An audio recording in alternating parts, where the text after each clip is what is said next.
oogee jechuun barbaannugaa warri ce'umsaa kaleessa jiru sun eessa jiranii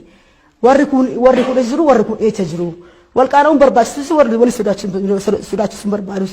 maaliif dhugaa hoo dubbatan bakka galmaa wanna geenyuuf kana waan ta'eef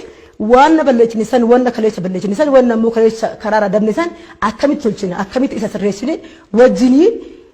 Oromoos guddisne Itoophiyaa keessatti immoo tapha guddaa taphannaa kan jedhu kaasuu barbaadna jechuudha. Kana waan ta'eef Oromoon Arsii maal mufate Oromoon Wallagga maal mufate Oromoon Baal Oromoon Harara Oromoon kun maal mufate maal rakkina jiru maali uummata bira rakkina maaltu jira mootummaa bira rakkina maaltu jira rakkina san immoo akkamitti hiikna kan jedhu hoo dubbachuu baan hoo wal sirriitti hubaan ammas immoo maali kan maali ni dhibee fi ni manni maali argatu qorishan argatu jedhamiti ammas immoo dhibee keenya san himannee dhibee keenya san baafannee akkuma duratti jedhisan daraartuu wanna kudhaan hoo barbaad giddeeta wanna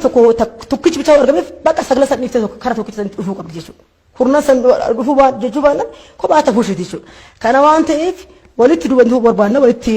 dhufeenyi kun waan guddaa barbaachisaa. Maaliif Oromoon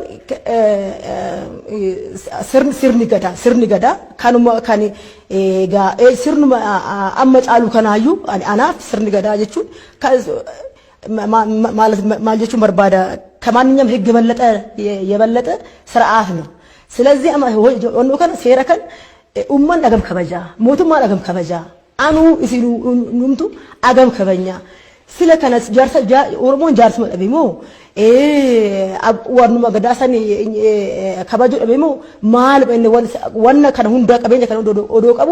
ማልፍ ከነ ሁንዳ ሰዳፈጋኔ ማልፍ ከነ ሁንዳ ጃማ ታኔ ጠጋውስ ደደምኔ kana waan ta'eef kana ni jedhe bicha waliin ta'in kan walitti haafin walitti dhufne walitti wanyuun rakkinni kun hin hiikama gaafa rakkinni Oromoo hiikkate rakkinni Itoophiyaa kun hin hiikkate jedhani karaa kiyyatti jechuudha. Kana waan ta'eef kun gama dhaabbate kun walitti iyyee kun asitti maal jedhe kun waan hiikuma natti fakkaaneef dura keenya Oromoon akkuma afaan tokko haasa'u amma ta'e dhibballee dhufuutti 50 hoo dhufu rakkin baay'ee fi jedhee yaadaan walumaa galatti mariin kun